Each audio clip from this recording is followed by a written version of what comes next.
Hello, and welcome to the Student Experience podcast, where we'll be chatting to members of the University of Suffolk community, giving them the opportunity to share their experience with us. I'm Sam, and I'm a member of the Student Experience and Engagement team, and in today's episode, we're joined by Stephanie Akinyi, who is the Senior International Officer.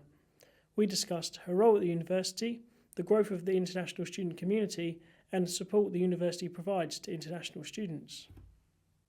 So, Stephanie, would you like to introduce yourself and your role at the university? Yep.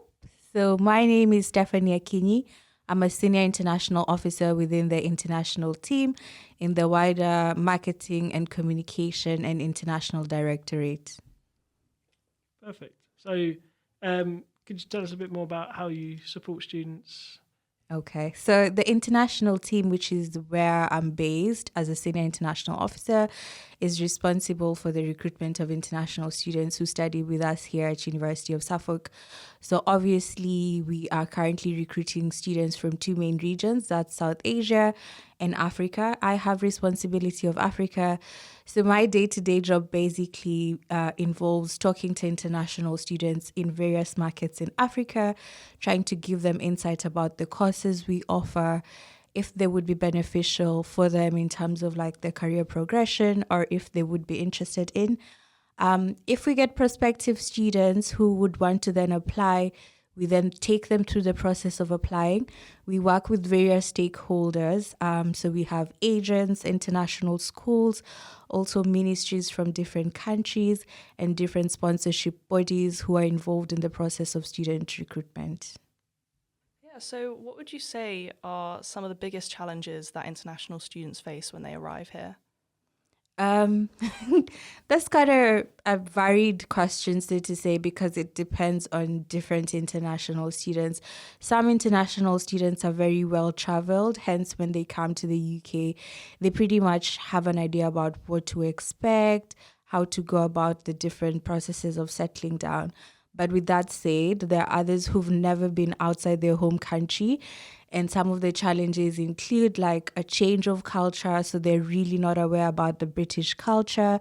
And some of them are also very shocked about the processes. So whether it's registering with a doctor or where to actually buy their food, where to get their hair done. So these are some of the challenges you'll always find international students coming to ask you, oh, where can I get my hair done? Where can I get my local food and everything? I think also weather is a big one. So considering a lot of them arrive in September, just when it's starting to get cold and we're, in that autumn period, just going into winter, a number of them really don't know what to expect during winter. And you'll find a lot of them get a bit pushed back during winter, so they become homesick. So obviously the advice we give them is if it's possible to go home like during the Christmas period, then that's fine. But we also try and put together activities for them in partnership with the student advice team here at University of Suffolk, just to ensure that they're not alone, but also they're engaging with other international students and interacting with various activities to avoid them becoming homesick and just feeling like a bit of a daunting experience when they first arrive. That sort of leads on nicely to, you mentioned about the activities, sort of what other support do you have in place for international students that are coming to the university? Okay, so like I mentioned, my role is Senior International Officer responsible for Africa. I have a colleague who's Senior International Officer responsible for South Asia.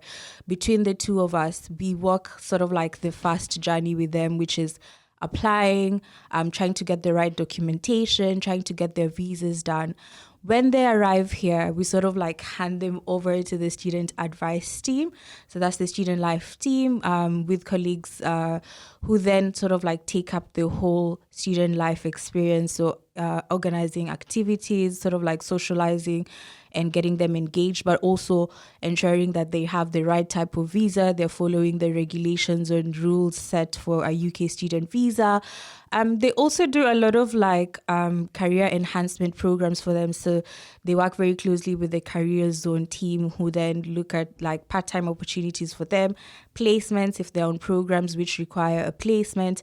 They also have a lot of like liaising with academics to try and see if a student is struggling academically, how they can get support. So I think we do not work as a single department. We have a lot of help from other colleagues in other teams as well, but it's all in sync. So it's sort of like in stages before they arrive, when they arrive, and like throughout their study period here with us. We're really involved in the international team. In the past, we've done a welcome week. So we've been part of a program where we just had a celebration to like acknowledge different countries and nationalities represented here on campus, which was nice because it shows diversity, but it also enhances cultural exchange, and they get to learn a lot about different people's cultures and other students' cultures. Yeah. Yeah, no, that was really, really interesting. I mean, it would be interesting to know sort of how it is that you get international students interested in this university to begin with. You know, what's the outreach like, and how do you approach those students from all the way across the globe? Okay. That's a really nice question, because a lot of people, like when they see them on campus, they're like, how did you find out about University of Suffolk? So it's definitely an important question. And one of the ways, I think I alluded to the fact that we work with different stakeholders. So agents are our biggest sort of like partners when it comes to recruitment of international students. And we have a number of agents in the different countries that we currently recruit from. So they do this sort of like awareness and brand awareness in country. But as senior international officers, we also attend a lot of recruitment fairs and exhibitions in country as well. So if you look onto our website, you'll always see the events that we're going to take part in.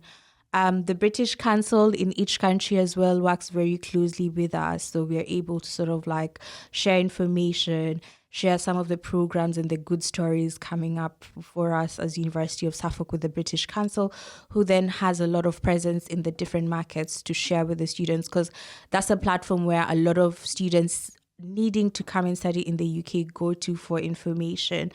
Our website as well. So we have a lot of good information that international students or prospective international students can gain information from. So it's always advisable to look onto the website if you're trying to get sort of like information and everything. Generally that's sort of like how we find the international students.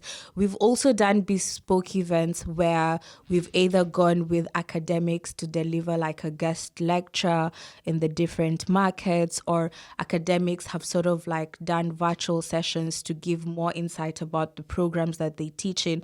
A good example is we recently worked with the Technology Business and Art School, where they were just speaking about the different PhD opportunities within the School of Technology, Business and Arts. So that sort of like gives more information to a prospective applicant, and they're then able to decide whether we are the right university for them. But I think as a university and with the support of our academics, there's been a lot of help for prospective international students, because they're always willing to answer questions that they may have. Is there any sort of courses that are particularly popular for international students, or is it quite varied? Or currently, I would say there's a number of programs which are popular with international students. Off the top of my head, data science and artificial intelligence within our School of Technology, Business, Arts is very popular, particularly with applicants from Nigeria and India. I would say international business management as well, especially for September 2024. We've seen a huge interest in the international business management program. There's a growing interest within other programs as well. So like our MSc Adult Nursing program, which has a January start, has gained a lot of interest because it's a conversion program, and particularly for applicants who sort of like may not necessarily have a nursing degree but have had work experience within the care and sort of like healthcare sector, are then able to sort of like apply and get an opportunity to try and be part of that course. So those off the top of my head are very popular with international students. Cool. Yeah, that's really interesting. We've seen recently that the number of international students coming to this university is growing quite rapidly. So how have you achieved this? How has this number become so big? Well, to be very honest, we are not where we want to be, and we are working and trying to also attract very high quality and good students to join University of Suffolk. But we obviously have to acknowledge the fact that we have been able to see a huge interest in terms of our numbers for international students. And apart from what we do, I think the university also offers really good programs, which essentially would attract an international student. But I would say the one thing which really stands out for us as a team is we do care about the students that we're recruiting, and we're not only sort of like a salesy team. We try as much as possible to give that sort of like extra help, extra information. And if you look at the feedback we're getting, a lot of the students are choosing University of Suffolk because of like efficient communication and quick responses and quick turnaround time. So I know we've really been pushing, but I can also give sort of like acknowledgement to the fact that we've worked really closely with teams like admissions team who've turned around applications quickly. So it enhances the whole student experience, and a prospective applicant definitely feels like this university cares for them and is obviously going to give them the information they need within the time they're looking at. Because for recruiting international students, the key thing is time. If you cannot get back to them quickly, if you're not providing the information they need, because their process is slightly different from home students. Obviously, they need visas. Their processes are longer in terms of documentation, check and bank statements. So time is of essence. And I think that's a big thing that we've gotten right. Like, we quickly give out information. Did you find that perhaps the success rate of international students, maybe particularly because they have to attend a certain amount of hours in their courses to stay on the programme, are they more successful or, very successful in their courses? I believe we've had quite looking at the last graduating class, we've had quite good success in terms of graduation and course outcome from the international students. And this is something the university also closely monitor. It doesn't sit within our team, but there is a team responsible for monitoring their academics and just ensuring, like I mentioned, that they're staying within the regulations of their student visa and guiding these students to ensure that they remember that initially what brought them here was to study and actually to gain a qualification. And I think our international students luckily have been able to sort of like stay within those set rules, manage to actually study and achieve a lot. So we do have a lot of good stories, particularly from our last graduating class of students who've come studied with us and gotten like really good opportunities, but also have been able to showcase their skill and talent. We also have some who actually complete the program and go on to do like PhD programs. So a number of them have finished their masters and then they go into like various PhD programs as well. Yeah, you mentioned that the number of international students that we have isn't quite where you want it to be. What do you have in place? What are your plans for, really taking that number to the next level? So obviously the major thing is we're looking at growing our undergraduate numbers, but also increasing diversity. So I did mention the fact that we've focused on 2 main regions, but obviously there's a number of other regions where we haven't really gone out to. So in the next recruitment cycle, we're obviously very keen to sort of like try and see how do we go into other regions apart from South Asia and Africa, where we've done a lot of our work. So looking at the Middle East, Europe, North Africa, and what potential we can essentially tap into. And also just enhance diversity, because I think all these international students learn from each other, but they also really learn a lot from the home students.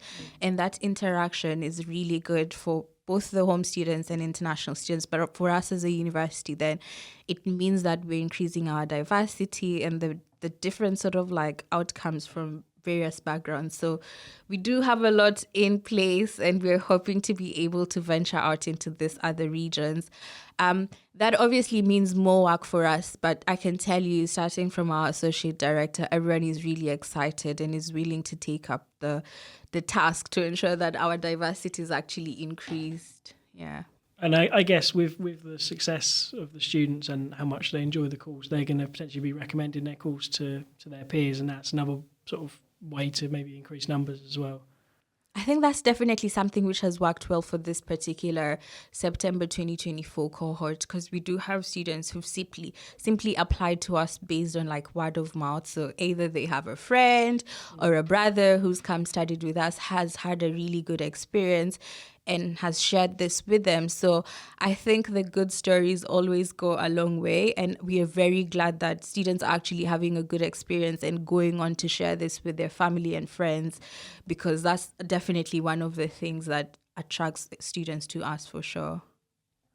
Yeah, I would actually be interested to know sort of how you would say international students generally find Ipswich more specifically. Of course, we have multiple campuses, but with Digitech and our main campus being here, it'd be interesting to hear your thoughts on that. I think having interacted with some of them initially when they first arrive, it's very different for them. Like a lot of them do say it's very different from like what it is back home and everything. But a number of international students have obviously come back and said they really appreciate the location of the university, especially when they go out and sort of like tour and explore bigger cities like London. They then come back and they're like, I'm really glad I stayed here. I actually had one international student say to me, he really made a good decision, because initially I think he was really thinking about studying in London, and he's been now and explored, and he's like, no, I really like how peaceful it is. He said to me he enjoys going to the cinemas. So I think generally the international students like it here because of how peaceful it is, and also like just being more affordable than other cities in the UK. There have been comments about there's more we can do. So I think, again, with diversity and them sharing different ideas, there's more that the town or Ipswich as a place will also gain from international students coming here, because a lot of them are brilliant and they have really good ideas, which I think we can definitely benefit from. And maybe to add on, I'm not originally from Britain, so having moved to Ipswich as well, I think in your first instance of arriving in Ipswich, you may think it's small until you go out and try and find a lot of things. And usually with most people, when it's your first time, you're a bit scared. But when you start exploring, you'll realize that there's so much to do in Ipswich. And it's actually a really nice place to live, honestly, yeah. And even just at that, the outskirts of Ipswich as well, Suffolk generally is nice, especially in the summer, like now when it's nice at the moment anyway.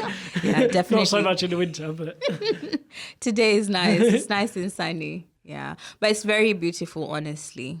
Yeah, that's great. Really, really interesting stuff there. So something that we like to do on the podcast is find out a bit more about your journey at the university, sort of more personally. So initially, what attracted you to sort of the role that you're in now? So I've worked with international students for the last, say, 11 years now. Obviously, before joining University of Suffolk, I worked with 2 other UK universities, so University of Central Lancashire and Cardiff Metropolitan University. What attracted me to Ipswich is I'm very ambitious, or like what attracted me to University of Suffolk is that I'm very ambitious. And I felt like I had already done what I could with Cardiff Metropolitan, and I was looking at a whole new challenge. I remember when I attended the interview, one of my questions to the interview panel was, what kind of working environment is it? Is it receptive of like new ideas? Is it like accepting of like not doing like the normal things other UK universities would do? And actually my current associate director said I wouldn't answer this question, I'll let a team member answer this.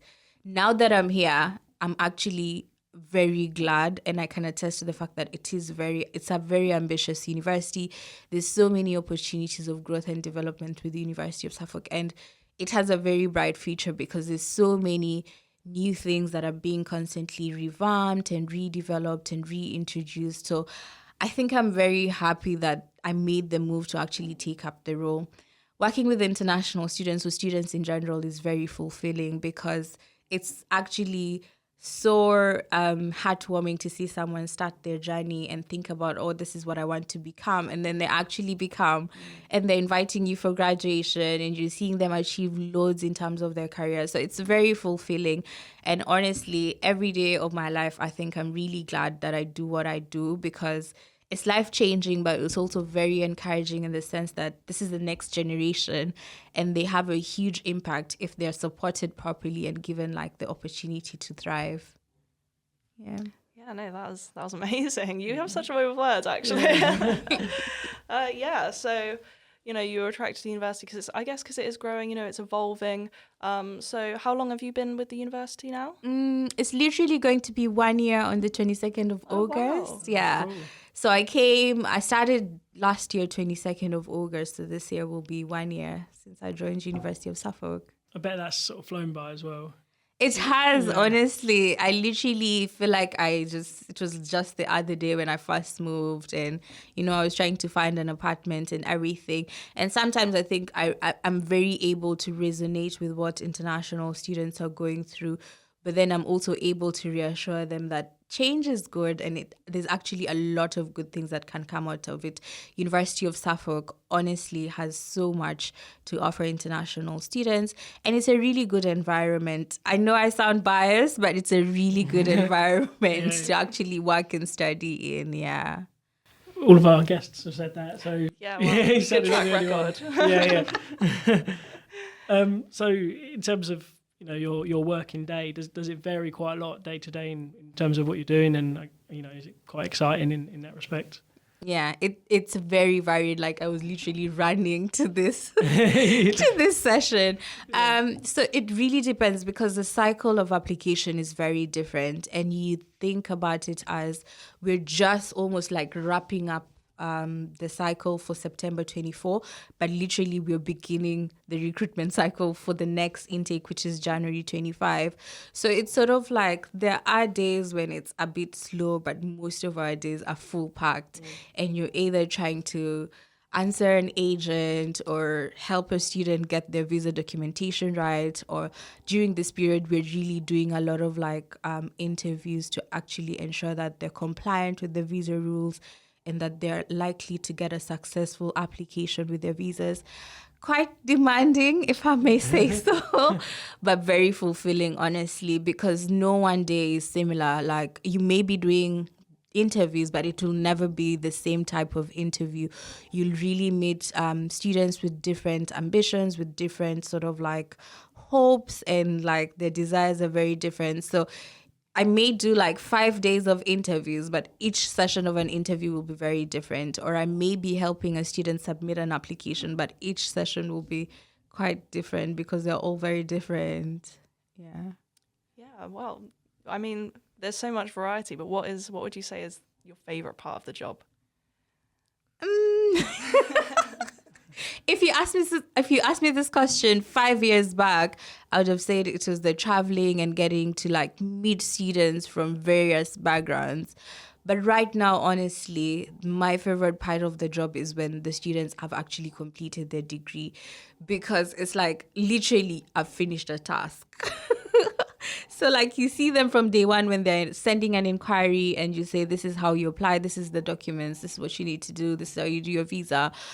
And then they've completed the program successfully, they're graduating. And that for me is really, really heartwarming. And I look forward each sort of graduation to see that we were working with you a year back, you're now graduating, or 3 years back for undergraduate students and you're now graduating. It also makes you feel like time doesn't stop. It really doesn't. So I remember having a conversation with one of the students saying literally when I joined the university, they were doing their process and they're looking forward to their graduation in October. And you're just thinking it's a never ending cycle, but quite fulfilling. You mentioned there about sort of traveling. Do you get to do that at all in this role, or is it mainly on campus? So we do this, myself and the other senior international officer both get to travel in our different regions of responsibility. So right now, I think we've only been doing a lot of activities in Pakistan, India, Bangladesh, Nepal for the Southeast Asia senior international officer. And for myself, we've been doing a lot of work in Nigeria, Ghana, and Kenya. So yes, we still get to travel. It's not really because when we say travel, people think, oh, it's leisure. It's really back to back, attending a fair, leaving a fair, going to an agent's office. It can be packed on some days, but it's still really nice to be able to just meet the students in market. Yeah. How often do you get to do that? I'd say this was the first year when we've been out quite a bit. So I think this year I've been out 4 times. And that was to Nigeria, Ghana, and Kenya. Yeah, Amazing. So yeah, you get to travel around a lot, but yeah, it's not all fun and games. It's a lot of work. I bet it's very hard work. I wish it was. Yeah, and you're also jet lagged as well, so you got that to consider as well. Yeah. But yeah, what would you say? So of course you spoke about how fulfilling it is to see the students succeed at the university. But what would you say you're most proud of from your time here at the University of Suffolk? I think the achievement that we've been able to grow the student numbers in the university generally, it may seem like a target that we have or a task that we have, but honestly, being able to look at the potential of the University of Suffolk, work with various academics who've honestly been very supportive when we say there's a demand for X course or Y opportunity and they actually look into it and implement it. That's very useful. So just being able to like grow the student numbers and also grow the possibility of for us as a university is quite a thing that we should all be proud about, because I think like the vice chancellor like saying student recruitment is everyone's business and it's everyone's focus, because we literally are a university and our focus is students. So we need to be telling them the good stories, putting out the opportunities that are available here at University of Suffolk, but also just ensuring that sort of like every prospective applicant is aware of what they can gain with the university. So I guess sort of on the flip side, has there been sort of any challenges that you've faced so far that you've overcome? I think generally the higher education sector this year has faced a number of challenges, spanning from like the new visa rules which were introduced in January, but also the social and economical challenges in the various countries that we recruit students from. Because like I mentioned, recruitment of international students is quite different from recruitment of a home student. There's finances involved. There's different sort of like processes of getting like medical tests done. And this is never a straightforward process. Like there's always either like no dates for medical tests or like economical situations in major markets where potentially a number of international students have been coming from. So this year, for example, Nigeria was hit really hard in terms of the economic situation because it's a devalued currency currently. The economy in Nigeria is really struggling. So looking at the number of challenges the students are facing, it's also difficult for us. Like we may want to recruit, say, as many Nigerians as possible, but then it's not possible looking at the economic situation, but also the processes. So I think this year has definitely been very hard, and over and above, we've sort of like tried as much as possible to help the students face the challenges and actually overcome them through like just especially like the quick turnaround time. I think this is feedback we've gotten that this has really helped the situation because early enough, we started issuing cards for them to be able to apply for visas. We started issuing the offer letters quite early. So this made it sort of like less daunting for them. And they were able to plan, especially in terms of finances, early enough and know that by September, I need to have put X amount in my account in order to get my student visa. Yeah, there's a lot of things, I guess, that you don't consider when you're not put in that position. There's so many things that we, take for granted as well. I mean, we were students here as well, so as home students, you never really have to think about all of the extra financial burden. It's definitely a real big challenge. So, I mean, this may not be specific to international students. You could say this on a more sort of broad scale, but what advice would you give to new students coming or considering coming to the University of Suffolk? I think my one advice definitely would be to start early, because I think students generally, whether international or home, the process can be quite long and you do have a number of options.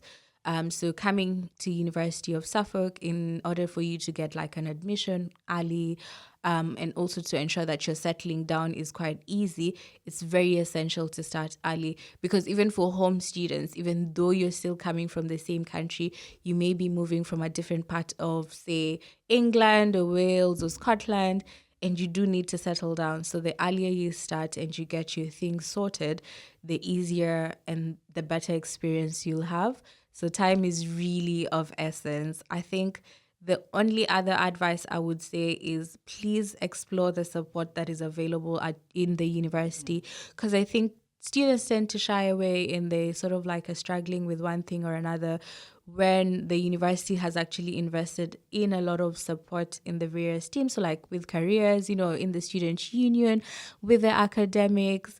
So there's a lot of care and support, which I feel like sometimes students don't make use of. So I would definitely advise them to try and get out there and just seek help, because most people are actually very helpful here at University of Suffolk.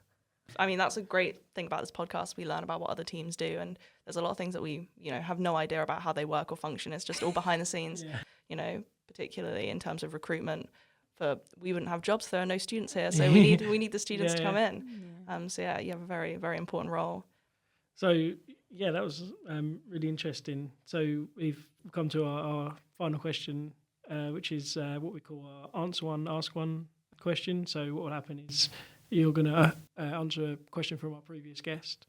Okay. And then you're going to post one to the next guest. Okay. So our previous guest was Anna Nunn from Library Services. And she asked a question kind of based around her role, which was, what is your favourite thing about the library services? I think I like the element that within the library you can actually borrow a laptop if you don't have one, or have access to one and use it and then give it back. Obviously, that's really nice, because sometimes things happen with technology and you may have a laptop, but then something happens to it and it's spoiled and you need an emergency. So I think that's really key. And I think generally, like with other departments here in University of Suffolk, the team within the library are quite nice and always willing to sort of like guide the students in the right way. So, yeah. Yeah, so do you have a question in mind that you would like to set for the next guest? I'm not sure who your next guest will be. Do you know? Actually, I think it's a couple of students from the dental hygiene course. Oh, okay. That's one where we get a lot of questions. Okay. Okay, so my next question for them is, what has been the one thing they've enjoyed being students within that particular program? And what's the one thing they would sort of like want to be done different? Like if there's anything whatsoever they would want to be changed or to be enhanced, what would it be? That is a good question. Brilliant. And it's very, very pertinent to what we do. So that'll be helpful for us to know as well. Yeah, I like that. Brilliant. So, thanks again for joining us today, Stephanie. So, until next time, it's goodbye from Stephanie. Thank you so much. And we hope you can come join us one of the days in the international team. You're more than welcome. Absolutely. Sounds like a great time. Goodbye from Emily. Goodbye. Yes, goodbye from me. Goodbye. Thank you for listening to the Student Experience podcast. If you would like to be a future guest, email studentexperienceteam@uos.ac.uk or follow the links to our podcast application form through our Brightspace page. You can also reach out to us through our Instagram page, UOS_student experience.